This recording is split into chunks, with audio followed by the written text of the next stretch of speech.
And welcome to an America East Cats Chat. Pleased to be joined by UMass Lowell head coach Pat Duquette. I'm Andy Katz. And the Riverhawks, they were picked, at the bottom of the league, and suddenly now they're 3-2. Christian Lutete, the transfer from Radford, had 38 points in the victory over the weekend at Hartford.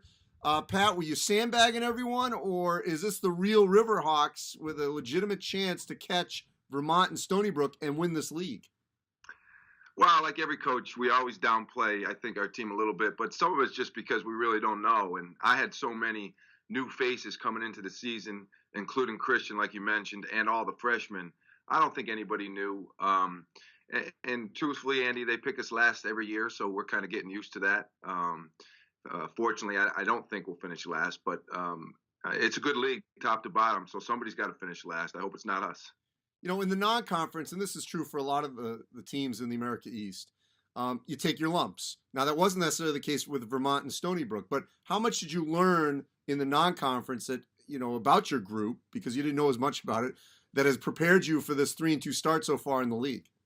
Yeah, I think it's a little tricky to judge the league based on the non-conference because everybody schedules differently, as you know. It's not easy for Vermont to schedule, whereas for me, scheduling's a lot easier. Some schools have to play those bye games, which, you're not going to come out of non-conference with a winning record if you're playing 3 or 4 bye games. So we do that every year. It gave us a great opportunity to learn a lot about ourselves, especially our young guys.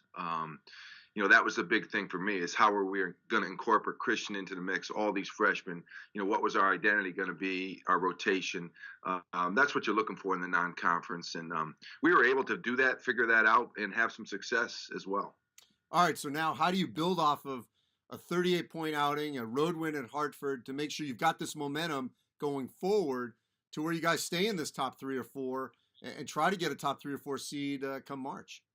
I think we're at a good spot mentally where we've got enough confidence to know we can play with everybody in the league, but enough humility after being picked last to still try and prove ourselves every day. And I think that's what it is. It's just a healthy balance there. As good a performance as Christian had the other day, I'd like to see us be a little bit more balanced. I know he knows the importance of that too. I think we're a better team when we're more balanced. All right, so you guys are no longer provisional.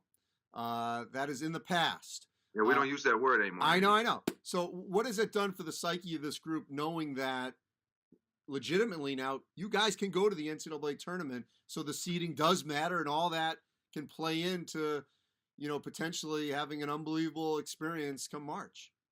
I just think it plays into the psyche of the whole program. We don't talk about it, recruiting. We don't talk about it anymore within the program. We're playing for that elusive NCAA bid that every kid dreams about, and we're definitely positioned in a much better spot now when we're fully eligible than we ever have been. So we're in a good spot. The UMBC victory last season. I asked this of your colleagues of Vermont and Stony Brook. Well, 2 things. First of all, what did it do for the league? Just national recognition. That's one of the talking points and how that you add to the list. When you talk to a recruit, one of the few things you're going to say is we play in the same conference as UMBC. And just name recognition and familiarity, that always helps you when you're recruiting. And we recruit nationally, so that's important for us. The flip side is, as great as that was, the America East doesn't want to be in that position. You don't want to be a 16. And the beauty of what I think Vermont and Stony Brook have done of getting some good wins, and, if a school like you guys could knock them off and you get there, the hope is going forward that the league is at least in a better or more advantageous position. You are in this league now for a few years. Ideally, do you think this league deserves a little bit higher if the right team gets there? I think we are well positioned. I think our top teams are capable of being 13 and 14 seeds. Stony Brook and Vermont are really good teams. They've got really good non-conference wins. So I think the conference is well positioned if they're one of the teams. The tricky part is it doesn't always go as planned in a one-bid conference, as you know, and there are upsets that happen. There's a lot of pressure to win that final game on your home court. So if our top teams make it, I think we'll get a better seed than we have. If not, I think we've got a couple other teams, with a play-in game, whatever it may be, a 16 seed can still compete if they do get to the tournament. And why not Lowell? Why not? I can't think of any reason why not, Andy.